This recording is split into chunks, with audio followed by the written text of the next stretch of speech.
Sir. Sir নমস্কাৰ। নমস্কাৰ। কি খবৰ? ভালে। আচ্ছা, আপোনাৰ ভাল নামটো? মোৰ নাম ৰাজু চাহ। ইয়াতে আপোনালোকৰ আমাৰ এটা ট্ৰায়েল কৰা হৈছিলে ইফকোৰ পৰা নেনো ইউৰিয়া প্লাছ। কেনেকুৱা পাইছে ৰিজাল্টটো? ৰিজাল্টটো ধুনীয়া পাইছোঁ। ভাল হৈছে ন? ভাল হৈছে। কিমান বিঘা ইয়াত খেতি কৰে আপোনালোকে? 20 বিঘামান আছে ইয়াত। 20 বিঘা খেতি কৰে। মানে এইটো গৌশালাৰ কিমান গৰু হ'ব আপোনালোকৰ? 450 ওপৰত আছে গৰু। 450? তো বহুত দানা লাগে। বহুত লাগে দানা। তাৰ কাৰণে আপুনি খেতিত কি ব্যৱহাৰ কৰে?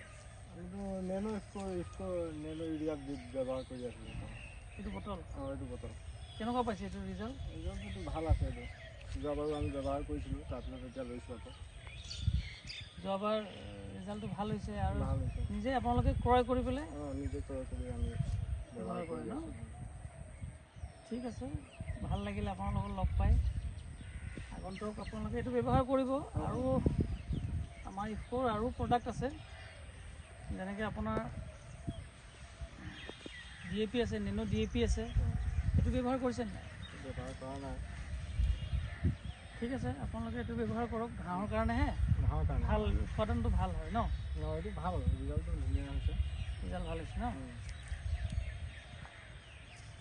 ঠিক আছে, লগ পাম ঠিক আছে। আকৌ।